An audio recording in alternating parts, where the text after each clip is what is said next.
नमस्कार, एक बार फिर से आप सभी का बहुत बहुत स्वागत है हमारे YouTube चैनल पे। एक बार फिर से मैं आप सभी के लिए बहुत ही महत्वपूर्ण वीडियो लेके आया हूँ। आज हमारा चैप्टर होने वाला है वो है क्लास 12 का पॉलिटिकल साइंस चैप्टर नंबर 8 और ये है बुक नंबर 2 जिस चैप्टर का नाम है क्षेत्रीय आकांक्षाएं।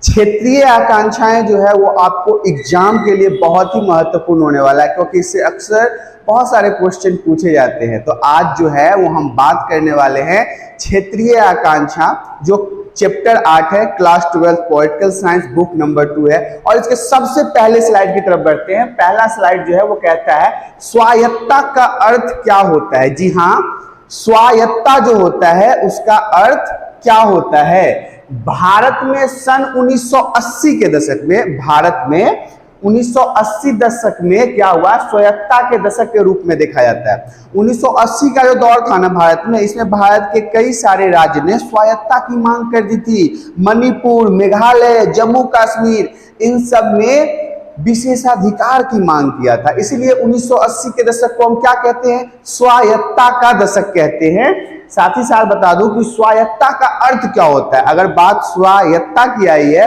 तो आपको स्वायत्तता का अर्थ भी तो समझना जरूरी है। तो स्वायत्तता का अर्थ होता है किसी राज्य के द्वारा कुछ विशेषाधिकार मांगना।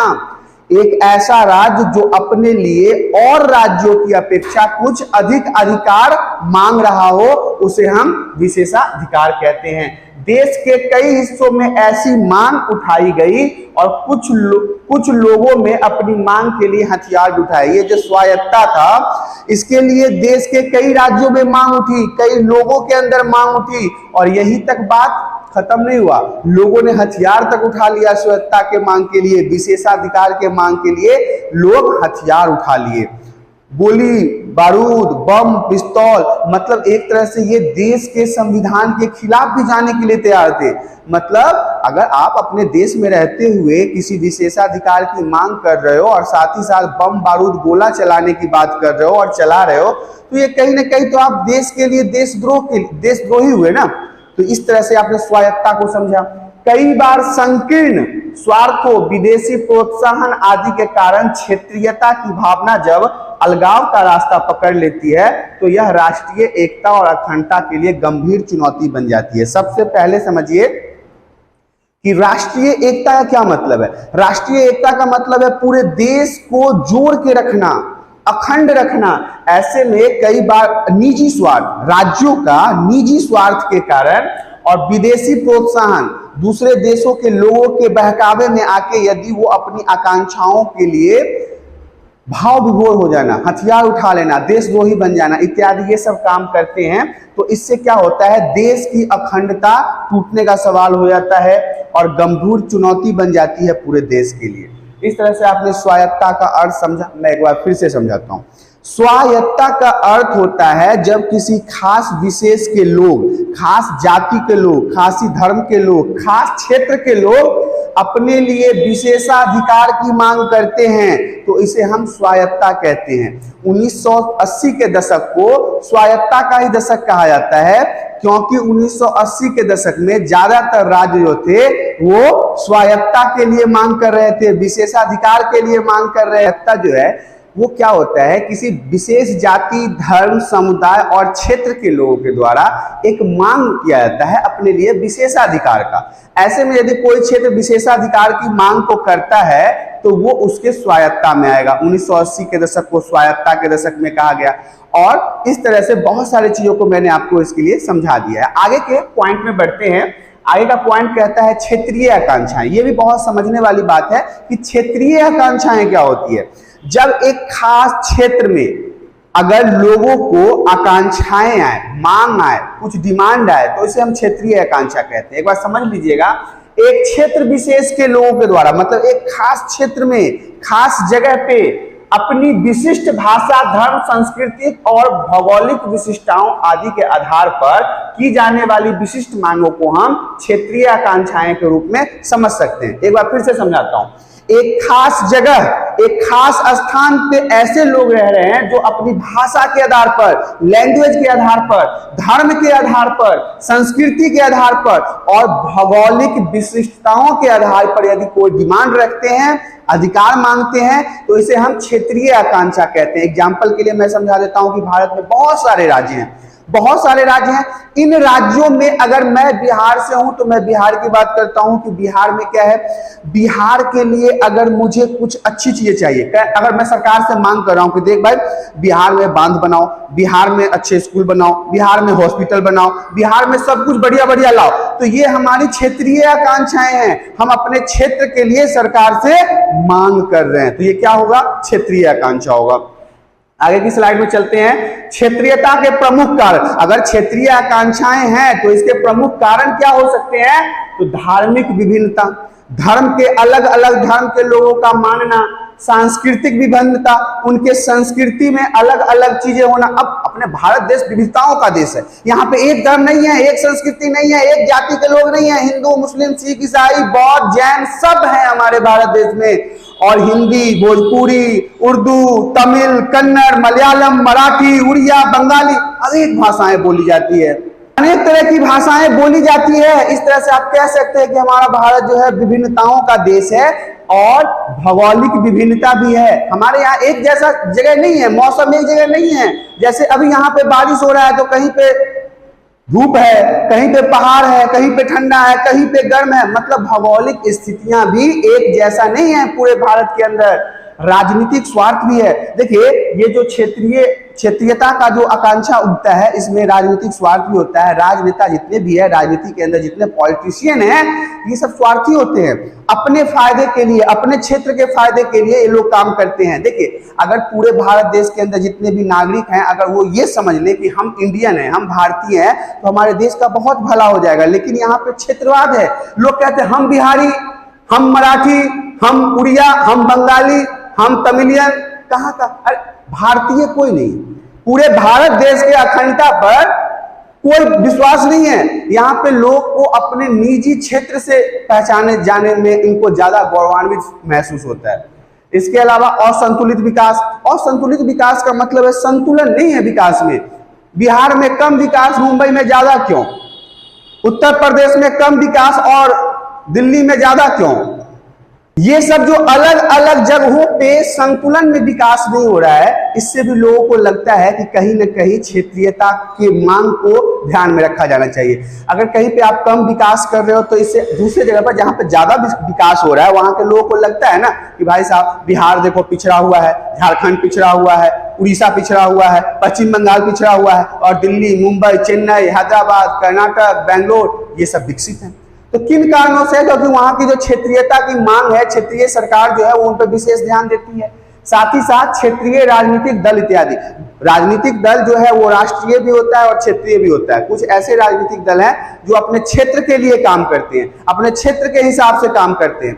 ऐसे में आपको यह पता होना चाहिए कि क्षेत्रीय दल जो है, इनके कारण भी स्वायत्तता का क्षेत्रीय डिमांड अक्सर आते रहते हैं। तो ये क्षेत्रीयता के प्रमुख कारण है, जिसमें धार्मिक विभिन्नता, सांस्कृतिक विभिन्नता, भौगोलिक विभिन्नता, राजनीतिक स्वार्थ और संतुलित विकास, क्षेत्रीय राजनीतिक दल इत्यादि समावेशित है, संलग्न है। इस तरह से आपने इस पॉइंट को अच्छे से समझ लिया है। अब हम आपको आगे की स्लाइड में लेके चलते हैं। आगे की स्लाइड को देखिए। क्षेत्रवाद और पृथकवाद में क्या अंतर है? देखिए पृथकवाद और क्षेत्रवाद के बारे में हमने पहले भी बात किया है, लेकिन एक बार फिर से चैप्टर में आया है तो हम इसे फिर से देख लेते हैं कि क्षेत्रवाद और पृथकवाद क्या होता है। तो क्षेत्रवाद का मतलब है क्षेत्रवाद का मतलब है क्षेत्रीय आधार पर राजनीतिक, आर्थिक एवं विकास संबंधी मांग उठाना। क्या है?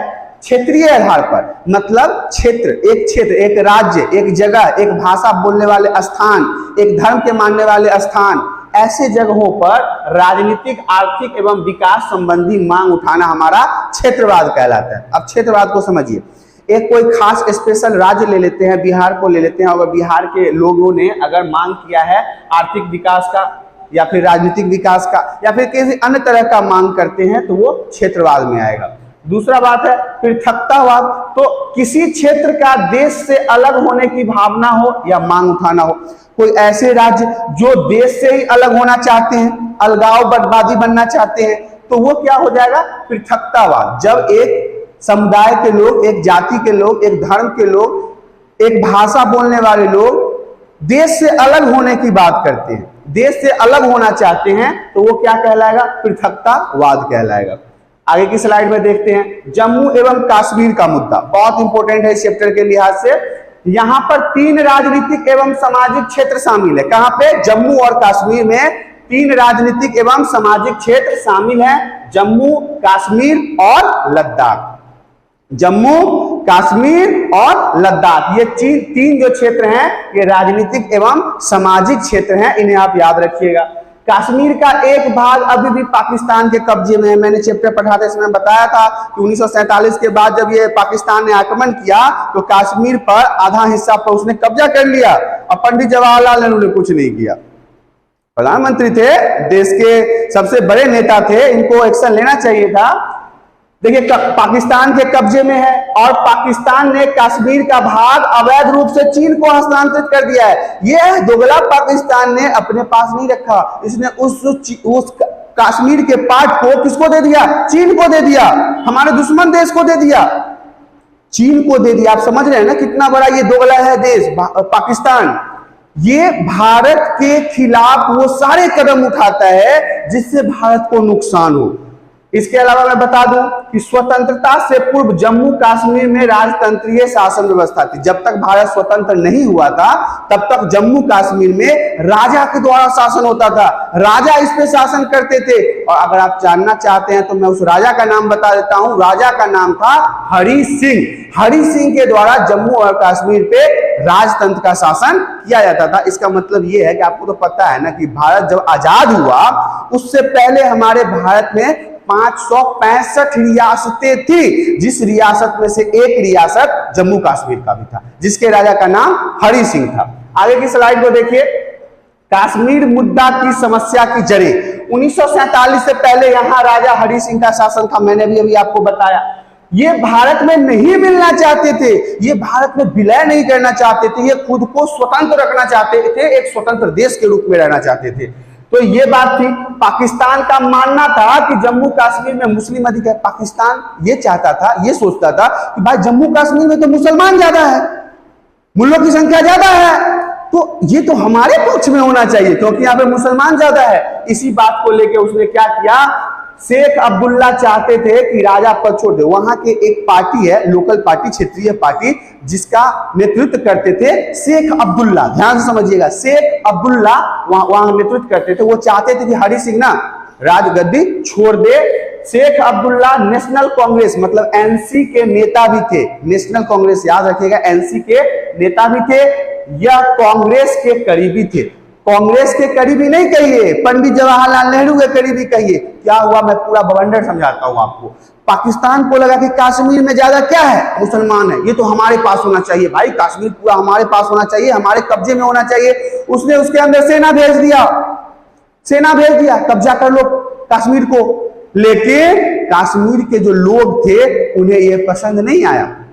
अब उस समय राजा हरि सिंह थे, उन्हें यह बात पता चली तो वो अब पाकिस्तान के सेना से नहीं लड़ पा रहे थे, उन्होंने भारत से मदद मांगी। भारत ने कहा ठीक है हम तुम्हारी मदद तो करेंगे लेकिन तुमको अपना विलय करना होगा, भारत में हमारे साथ मिलना होगा, हम तुम्हारे साथ पाकिस्तान को खदेड़ के भगा देंगे तुम्हारे कश्मीर से, लेकिन इसके बदले में तुम्हें भारत में विलय करना पड़ेगा। हरि सिंह कहा कि भाई तो वो कहते ना तार से गिरे खजुरा पे लटका, हम तो स्वतंत्र रहने के लिए लड़ रहे हैं, आप चाहते हैं कि हम भारत में विलय करें। तो भारत के प्रधानमंत्री पंडित जवाहरलाल नेहरू ने कहा ठीक है तुम भारत में विलय हो जाओ, हम तुमको विशेषाधिकार देंगे।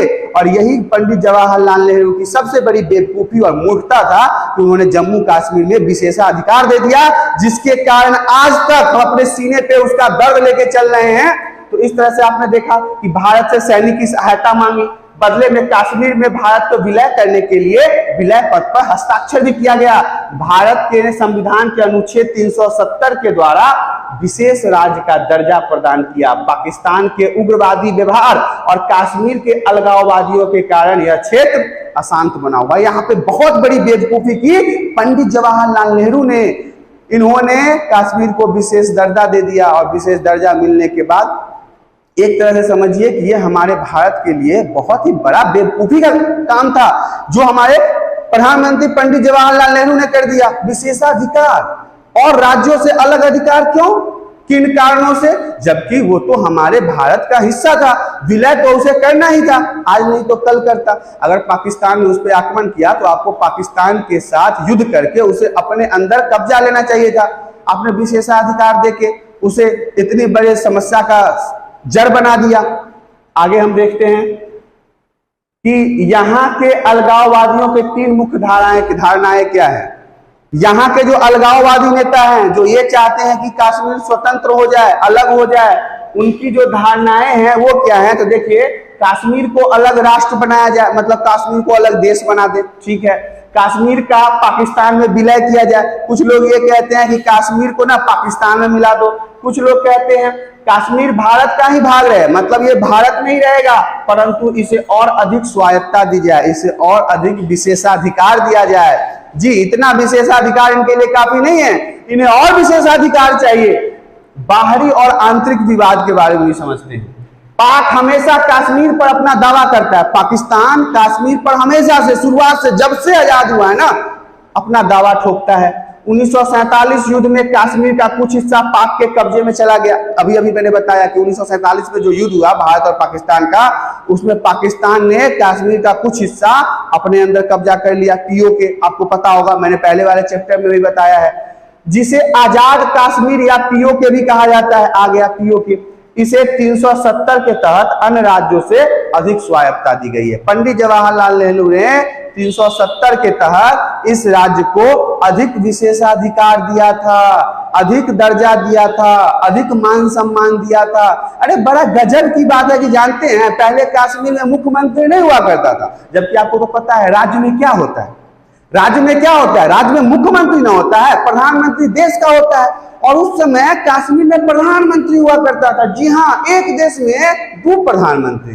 कैसा बंटवारा है, कैसा अन्याय और कैसी बेवकूफी है पंडित जवाहरलाल नेहरू की, जिसने कश्मीर को इतने बड़े विवाद में खड़ा कर दिया अधिक विशेषाधिकार देके। अरे वहां पे तो इन्होंने जो अत्याचार करवाया ना, कांग्रेसियों की अगर पोल खोल दी जाए तो शर्म नहीं होगा कि ये देश छोड़ के इनको भाग जाना चाहिए। शर्म के मारे इनका जो पूरा खानदान है ना, वो पूरे देश को सिर्फ और सिर्फ बिगाड़ा ही है, पूरे देश को चौपट किया है। आगे की स्लाइड में मैं आपको बताना चाहूंगा 1948 के बाद की राजनीति। 1948 के बाद देश की राजनीति कैसी थी। पहले सीएम शेख अब्दुल ने भूमि सुधार जन कल्याण के लिए काम किया। वहां पर जब भारत आजाद हुआ तो पहला चीफ मिनिस्टर जो है वो बनाया गया शेख अब्दुल को 1948 में, और उन्होंने वहां पे भूमि सुधार जन कल्याण के लिए काम करना शुरू किया। कश्मीर को लेकर केंद्र सरकार और कश्मीर सरकार में मतभेद हो जाते। देखिए, ये जो शेख अब्दुल है ना, ये पंडित जवाहरलाल नेहरू का प्रिय प्रेमी, प्रेम पत्र, प्रेम दोस्ती, पता नहीं जो कहना चाहे आप कह सकते हैं, इतने गहरे मित्र थे ये शेख अब्दुल और हमारे देश के प्राइम मिनिस्टर पंडित जवाहरलाल नेहरू, कि इन्होंने शुरुआत में ही उसको वहां का चीफ मिनिस्टर बना दिया। और साथ ही साथ कुछ बातें थी जिसके कारण केंद्र और शेख अब्दुल का नहीं बन पा रहा था, दोनों में आंकड़ा था। तो बाद में जाके क्या हुआ कि मतभेद भी होना शुरू हो गया, और 1953 में शेख अब्दुल को केंद्र सरकार ने बर्खास्त कर दिया। पंडित जवाहरलाल नेहरू ने जब मतभेद देखा तो शेख अब्दुल अपने मित्र को सीएम पद से बर्खास्त कर दिया, हटा दिया। इसके बाद जो नेता आए वो उतने लोकप्रिय नहीं हुए। शेख अब्दुल जैसा वहां पर वो लोकप्रिय नहीं थे।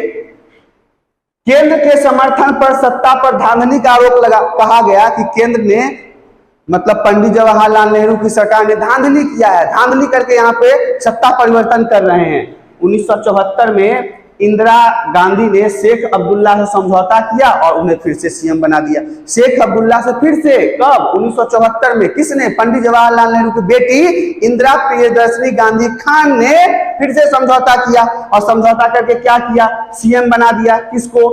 शेख अब्दुल्ला को। शेख अब्दुल्ला जो वहां पे एनसी नेशनल कांग्रेस पार्टी के अध्यक्ष थे और जाने माने चेहरा थे, उन्हें वहां का फिर से सीएम बनाया गया। लेकिन 1982 में शेख अब्दुल्ला की मौत हो गई।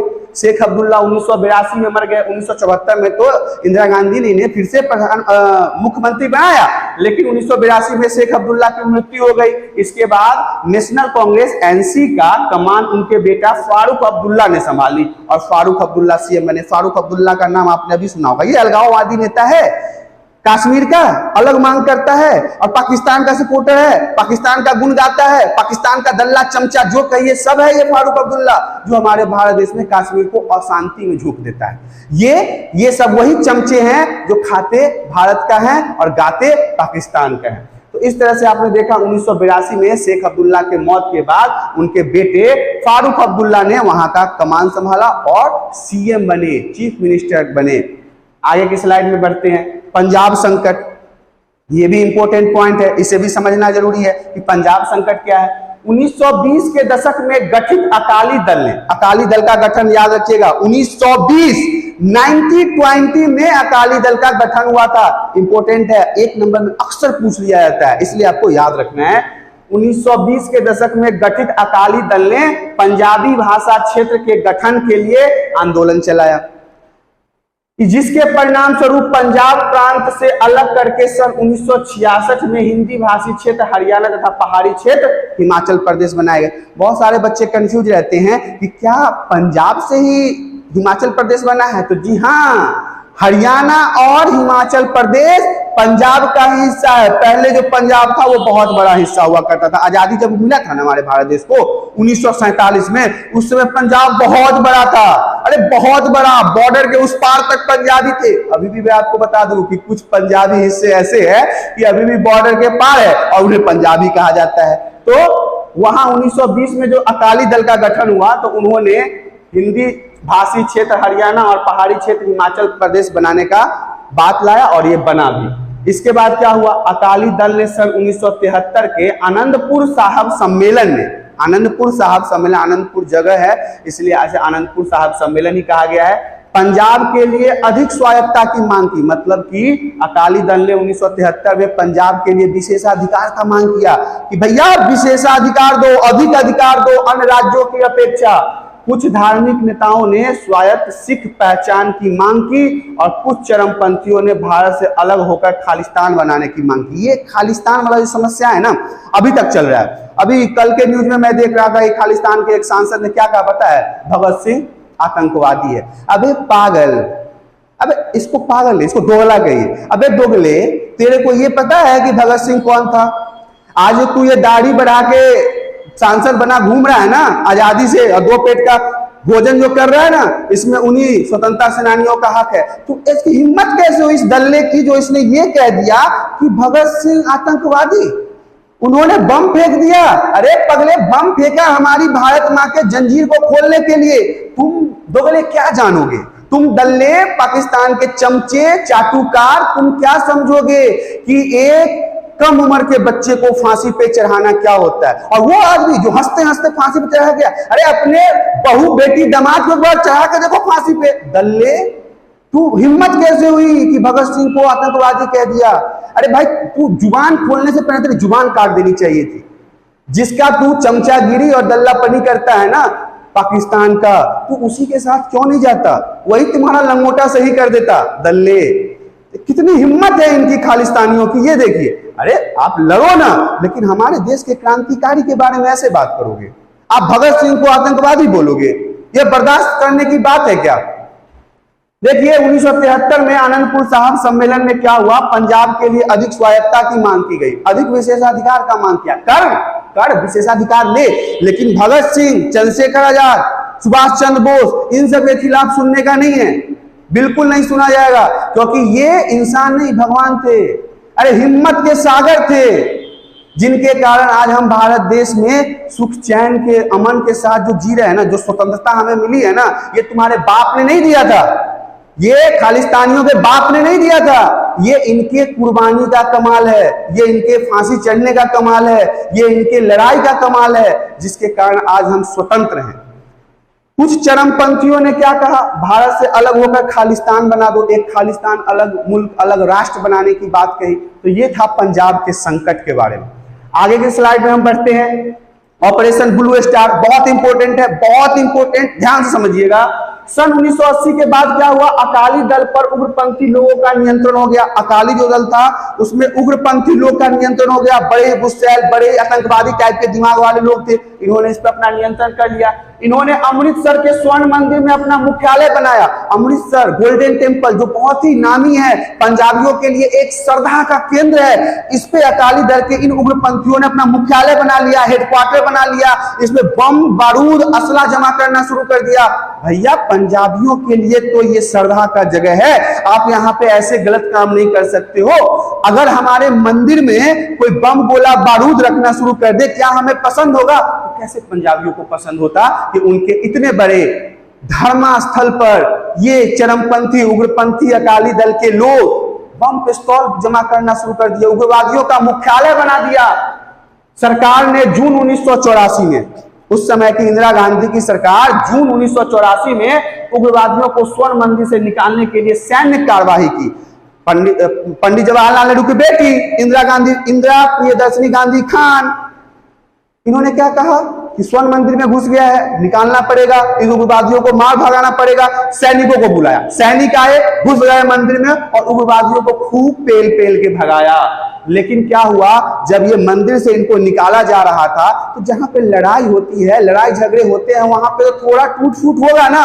स्वर्ण मंदिर को कुछ नुकसान पहुंचा, स्वर्ण मंदिर के कुछ हिस्से टूट गए, गोलियां चली जिससे वहां पे नुकसान हुआ, जिस कारण से क्या हुआ कि ये पंजाबी लोगों के दिलों को आहत कर गया, क्योंकि उनके धर्म का जगह था। ऐसा क्षेत्र था जहां उनके धर्म के विचार विमर्श किए जाते थे, पूजा प्रार्थना होता था। ऐसे जगह पर गोला बम बारूद पिस्तौल हो गया तो कहीं ना कहीं उनके दिल को आहत पहुंचा।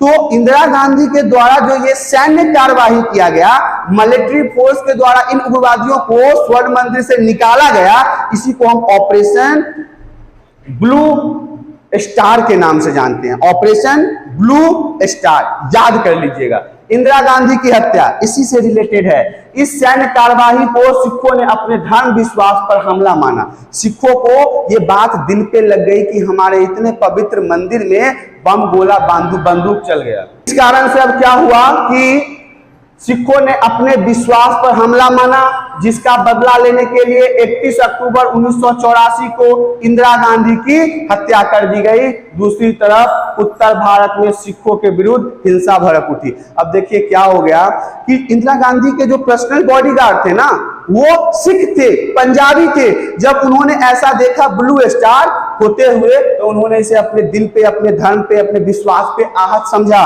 उन्होंने इंदिरा गांधी को गोली मार दी। उनके पर्सनल बॉडीगार्ड ने उनकी हत्या कर दी। इसके बाद क्या हुआ कि बहुत सारे विवाद हो गए। ये जो इंदिरा गांधी की हत्या हुई है, तो इंदिरा गांधी उस समय की देश की प्रधानमंत्री थी। लोगों को बहुत गुस्सा आ गया। पूरे भारत देश में जहां जहां सिख थे उनको काटा गया, मारा गया बहुत बुरी तरीके से। ये दो बॉडीगार्ड की गलती के कारण पूरा सिख समुदाय को जो पीड़ा झेलनी पड़ी है ना, वो मैं आपको क्या बताऊं। हर जगह सिखों को मारा गया, काटा गया, उन्हें भगा दिया गया, बहुत तरह के जुल्म ढाए गए उन सिखों पे। दूसरी बात मैं बता दूं, पंजाब समझौता। पंजाब समझौता जुलाई 1985 में अकाली दल के अध्यक्ष हरचंद्र सिंह लोंगोवाला तथा राजीव गांधी के समझौते ने पंजाब में शांति स्थापना का प्रयास किया। दो दल यहाँ पे अकाली दल के जो प्रमुख थे 1985 में हरचंद्र सिंह लोंगोवाला और हमारे देश के उस समय के प्रधानमंत्री राजीव गांधी, इन्होंने पंजाब में शांति स्थापना के लिए आपस में समझौता किया, जिसे हम पंजाब समझौता भी कहते हैं, लोंगोवाला समझौता भी कहते हैं। अलग अलग नामों से इस समझौते को हम जानते हैं। इस तरह से आपने ऑपरेशन ब्लू स्टार समझा, इंदिरा गांधी की हत्या को समझा और पंजाब समझौते को समझा। आइए हम आगे की स्लाइड में चलते हैं। अगला स्लाइड हमारा कहता है पंजाब समझौते के प्रमुख प्रावधान। ये जो पंजाब समझौता हुआ ना, उसके प्रावधान क्या थे, ये प्रावधान में क्या क्या बातें बताई गई, इस बातों के बारे में जानेंगे। सबसे पहला था कि चंडीगढ़ पंजाब को दिया जाए। देखिए चंडीगढ़ बहुत ही छोटा जगह है, बहुत ही छोटा सा शहर है, लेकिन छोटा शहर होने के बाद भी ना वो बहुत ही खूबसूरत है, बहुत ही प्यारा शहर है। कौन? चंडीगढ़। तो ये पंजाब समझौते में कहा गया कि चंडीगढ़ जो है वो पंजाब को दे दिया जाए। दूसरा पॉइंट है पंजाब हरियाणा सीमा विवाद सुलझाने के लिए आयोग की नियुक्ति होगी। ये जो पंजाब से ही हरियाणा टूट के बाहर आया था और हिमाचल प्रदेश टूट के बाहर आया था, इसके बाद ये कहा गया कि जो पंजाब और हरियाणा का जो सीमा विवाद है, जो बॉर्डर के इलाकों में विवाद चल रहा है जमीन को लेके, पानी को लेके, जंगलों को लेके, इसके लिए आप एक कमेटी बनाइए और उस कमेटी से जांच करवाइए। अगला पॉइंट है पंजाब हरियाणा राजस्थान के बीच रावी ब्यास के पानी बंटवारे हेतु न्यायाधिकरण गठित किया जाए। देखिए अभी आपको बताया था कि पानी का भी विवाद है किसके बीच में? राजस्थान के बीच में, हरियाणा के बीच में और पंजाब के बीच में। कौन सी पानी? तो देखिए ये रावी ब्यास जो नदी है इसके पानी को लेके विवाद है, तो इन्होंने कहा कि आप न्यायालय से इसके ऊपर एक आयुक्त नियुक्त करवाइए और इसका फैसला करवाइए। अगला पॉइंट है पंजाब में उग्रवाद प्रभावित लोगों को मुआवजा दिया जाएगा। पंजाब में जो उग्रवाद प्रभावित लोग हैं, जहां पे ये उग्रवाद परेशान कर रहे हैं लोगों को, आम नागरिकों को डिस्टर्ब कर रहे हैं, उनको मुआवजा दीजिए। जितना उनका नुकसान हुआ है उतना नुकसान का भरपाई कीजिए। ये सब किसमें चल रहा है? ये सब पंजाब समझौते के प्रमुख बातें हैं जो पंजाब समझौते के बीच में हुआ था। ये सारे पॉइंट जो है आपको पंजाब समझौतों में पढ़ना जरूरी है, इंपॉर्टेंट है ये सारे पॉइंट्स। आगे की स्लाइड को देखते हैं। अगला स्लाइड हमारा कहता है पूर्वोत्तर भारत। भारत के पूरब के दिशा में जितने भी राज्य हैं उनके बारे में बात करेंगे। इस क्षेत्र में 7 राज्य हैं, इसलिए इसे 7 बहनों के नाम से भी जाना जाता है। ध्यान से समझिएगा, पूर्वोत्तर में जो 7 इंपोर्टेंट राज्य हैं इन्हें 7 बहनों के नाम से भी जाना जाता है, जिसमें भारत की 0.4% मतलब 4% आबादी रहती है। पूरे भारत की अगर आबादी की बात की जाए तो 4% आबादी भारत के पूर्वोत्तर में रहती है। यहाँ की सीमाएं, जो वहां का बॉर्डर है, वो किस देशों के साथ लगता है? चीन के साथ लगता है, म्यांमार के साथ लगता है, बांग्लादेश के साथ लगता है और भूटान से लगता है। यह क्षेत्र भारत के लिए दक्षिण पूर्व एशिया का प्रवेश द्वार है। ये जितने भी राज्यों का नाम मैंने बताया, देशों का नाम बताया, चीन, म्यांमार, बांग्लादेश और भूटान, इसी से होके भारत का दक्षिण द्वार खुलता है उस साइड जाने के लिए। संचार व्यवस्था एवं लंबी अंतरराष्ट्रीय सीमा रेखा आदि समस्याएं यहाँ की राजनीति को संवेदनशील बनाती है। जो यहाँ का पॉलिटिक्स है उसको कौन कौन सी चीजें, कारक जो हैं वो डिस्टर्ब करती है, तो वो करती है लंबी अंतरराष्ट्रीय सीमा रेखा, इनके राजनीति को डिस्टर्ब करता है, परेशान करता है। पूर्वोत्तर भारत की राजनीति में स्वायत्तता की मांग, अलगाववादी आंदोलन तथा बाहरी लोगों के विरोध मुद्दे प्रभावित रहे। ये अलगाववादी के बारे में तो मैंने आपको बताया है। ये अलगाववादी ऐसे मंशा के लोग थे, ऐसे सोच के लोग थे जो खुद को अलग करना चाहते थे, अलग राष्ट्र के रूप में खुद का निर्माण करना चाहते थे। तो ये सारी समस्या आपको पूर्वोत्तर भारत में देखने को मिलेगी। आगे की स्लाइड को देखते हैं। स्वायत्तता की मांग, स्वायत्तता समझते हैं ना, मैंने बहुत ही डिटेल्स में आपको स्वायत्तता समझाया, इसका एक टॉपिक ही था।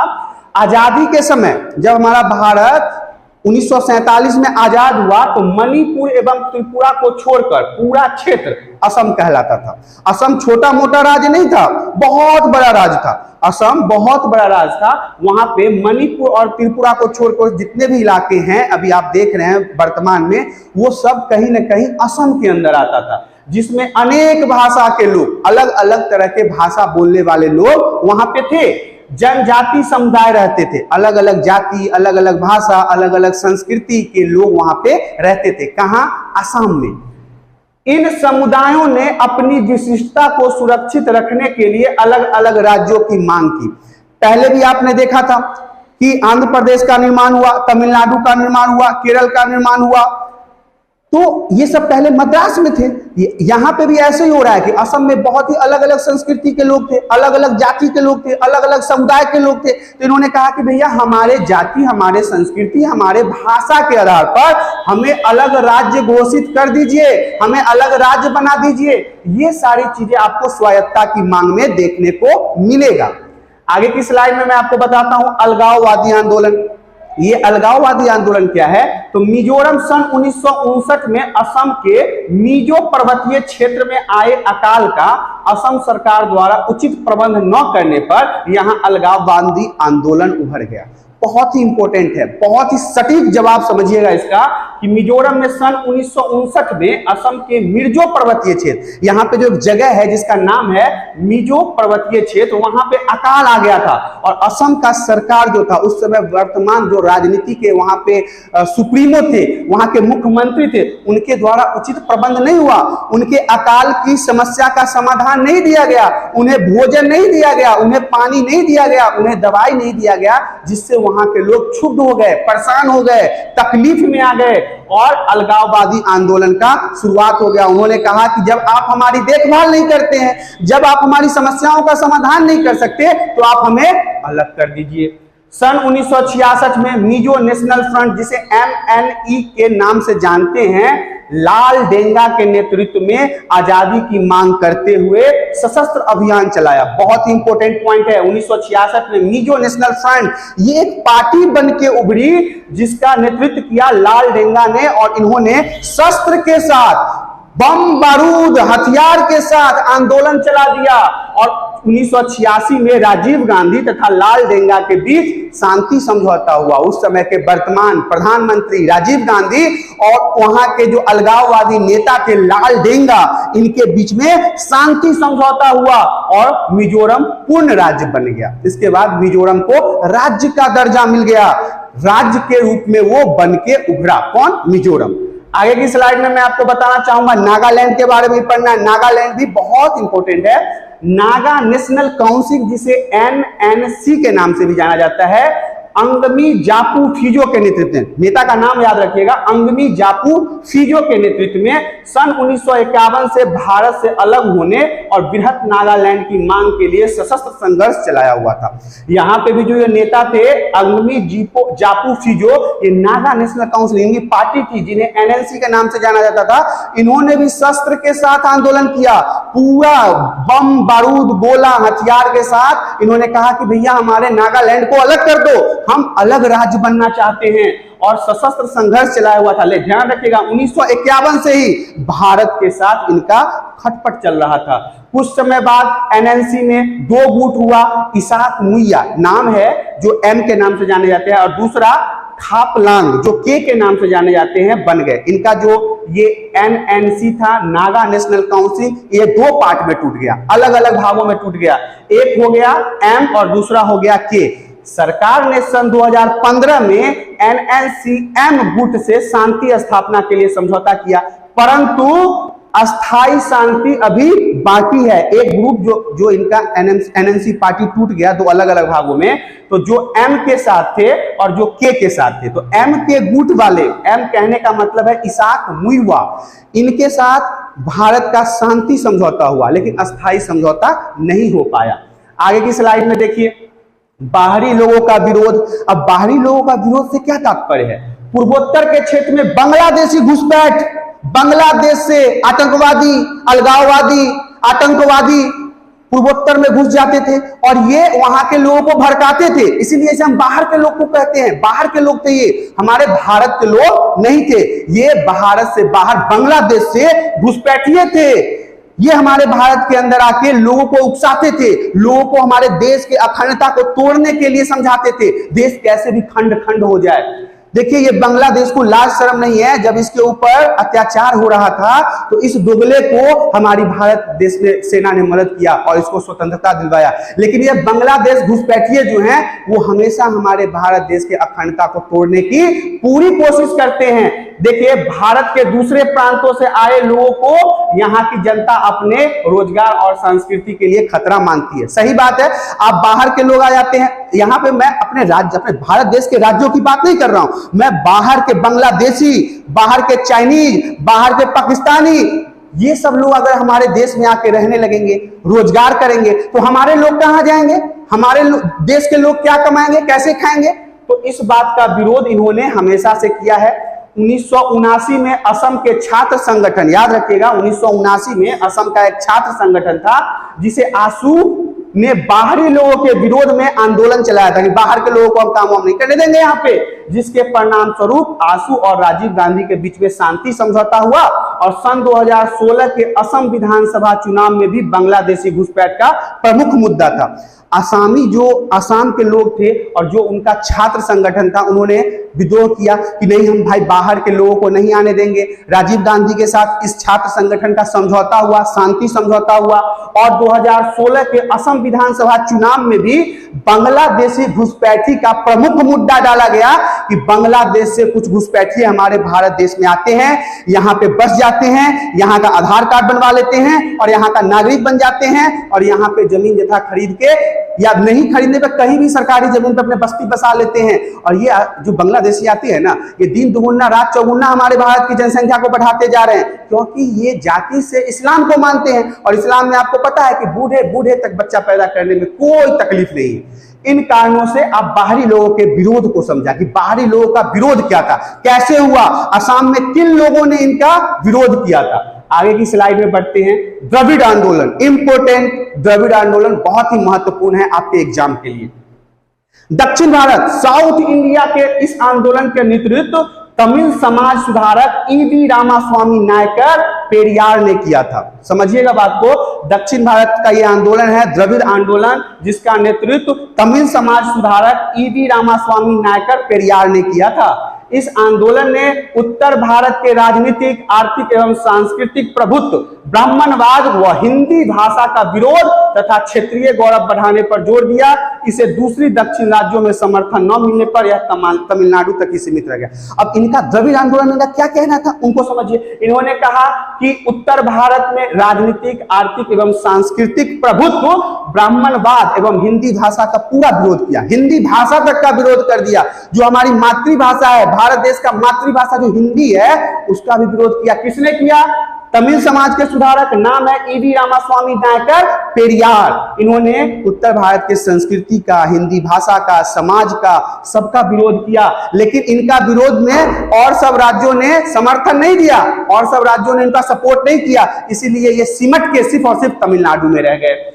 इस आंदोलन के कारण एक नए राजनीतिक दल द्रविड़ कसगम, ये एक नया पार्टी बन गया, राजनीतिक पार्टी बन गया, का उदय हुआ। यह दल कुछ वर्षों के बाद दो भागों में बट गया। द्रविड़ आंदोलन के समय जो ये पार्टी बनी द्रविड़ कसनग, तो इनकी भी पार्टियां दो अलग अलग हिस्सों में टूट गई, डीएमके एवं एआईडीएमके, ये दो भागों में बट गए और दोनों दल अब तमिलनाडु की राजनीति में प्रभावी है। दोनों दल जो है अभी तक वर्तमान में करंट समय तक जब बात कर रहे हैं तो इन दोनों दल का प्रभुत्व है पूरे तमिलनाडु में। डीएमके का तो बहुत ज्यादा प्रभुत्व है पूरे तमिलनाडु में। तो ये कहां से टूटे थे? ये द्रविड़ कसगम पार्टी से दो अलग अलग भागों में टूट गए थे। ये किसके नेतृत्व में हुआ था? तमिल समाज सुधारक थे ईवी रामास्वामी नायकर पेरियार। आगे की स्लाइड में मैं आपको बताना चाहूंगा सिक्किम का विलय। सिक्किम के विलय के बारे में मैंने बहुत सारी जानकारियां आपको दी है, एक बार फिर से इसे देखते हैं। आजादी के बाद भारत सरकार ने सिक्किम के रक्षा एवं विदेश मामले अपने पास रखे और राजा चोग्याल को आंतरिक प्रशासन को अधिकार दिया। देखिए, जब सिक्किम का विलय हो रहा था उस समय भारत सरकार ने सिक्किम के रक्षा एवं विदेश मामले को अपने पास रखा कि इसके रक्षा की जिम्मेदारी हमारी, विदेश मंत्रालय की जिम्मेदारी हमारी। लेकिन वहां के जो राजा थे चोग्याल, उसको आंतरिक प्रशासन का अधिकार दिया कि आप अपने राज्य में आंतरिक प्रशासन, पुलिस की व्यवस्था को कायम रखिए, चलाइए। परंतु राजा जनता की लोकतांत्रिक भावनाओं को नहीं संभाल सका। उस समय आपको जनता में पता चल गया था ना भैया कि हमें राजतंत्र नहीं चाहिए, हमें प्रजातंत्र चाहिए, जनता के द्वारा शासन होना चाहिए। यहाँ पे हम किसी भी राजा को नहीं मानते। कहां? तो सिक्किम में। इन्होंने वहां के जनता की भावनाओं को नहीं संभाल पाए, जनता उग्र हो रहे थे और अप्रैल 1975 में सिक्किम विधानसभा ने सिक्किम का भारत में विलय का प्रस्ताव पास करके जनमत संग्रह कराया, जिससे जनता की सहमति प्रदान हुई। कब? देखिएगा, 1975 में सिक्किम का विलय हो गया हमारे भारत में और जनता के द्वारा चलाए जाने वाले सरकार की वहां पे सिग्नेचर मुहर ठप्पा लग गया। भारत सरकार ने प्रस्ताव को स्वीकार कर सिक्किम को भारत का 22वां राज्य बना लिया। जब सिक्किम का भारत में विलय हो रहा था उस समय ऑलरेडी हमारे भारत में 21 राज्य थे, लेकिन जब सिक्किम का विलय हुआ तो भारत सरकार ने इस प्रावधान को एक्सेप्ट किया और सिक्किम को भारत का 22वां राज्य घोषित कर दिया। इस तरह से आपने सिक्किम का विलय को भी देखा। नेक्स्ट पॉइंट में बढ़ते हैं, गोवा की मुक्ति की बात करते हैं। गोवा एक छोटा सा राज्य, खुशहाल सा राज्य, बीचों वाला राज्य, और सुनते हैं वहां पे दारू शराब बहुत सस्ता मिलता है, बियर बहुत सस्ता मिलता है। ऐसा सुना है, कभी आज तक हमें वहां पे मौका नहीं मिला है जाने का, घूमने का। कभी मौका मिले तो हम भी जाके देखी कि वाकई में बियर दारू सस्ती मिलती है। तो अगर मौका मिले तो हम वहां पे पहुंचेंगे। तो देखते हैं गोवा की मुक्ति के बारे में कि गोवा मुक्ति क्या है। गोवा, दमन और दीप 16वीं सदी से पुर्तगाल के अधीन थे। कहां? पुर्तगाल के कब्जे में। कौन? गोवा और दमन और दीप 16वीं सदी तक कहां तक? पुर्तगाल के कब्जे में।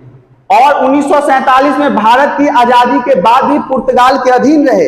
1947 में जो हमारा भारत आजाद हुआ, इसके बाद भी गोवा किसके कब्जे में था? ये था पुर्तगाल के कब्जे में। महाराष्ट्र के समाजवादी सत्याग्रहियों ने सहयोग से गोवा में आजादी का आंदोलन चला और दिसंबर 1961 में भारत सरकार ने गोवा में सेना भेजकर आजाद कराया और गोवा दमन द्वीप को संघ क्षेत्रीय केंद्र शासित प्रदेश बना दिया। समझिएगा बात को कि किसके अंदर? पुर्तगाल के अंदर था। 1947 के बाद, आजादी के बाद भी गोवा दमन द्वीप पुर्तगाल के अंदर था। लेकिन जब वहां के समाजशास्त्रियों ने सत्याग्रह चलाया, फिर भारत सरकार को मजबूरन सेना भेजना पड़ा और सेना भेजने के बाद गोवा को आजाद कराया गया, दमन द्वीप को आजाद कराया गया और उसे केंद्र शासित प्रदेश बना दिया। केंद्र के अंदर है वो, किसी राज्य का दर्जा नहीं मिला, उसे केंद्र शासित प्रदेश का दर्जा मिला। और इस तरह से आपने देखा कि गोवा आजाद हो गया, गोवा दमन द्वीप को संघ शासित क्षेत्र बनाया गया।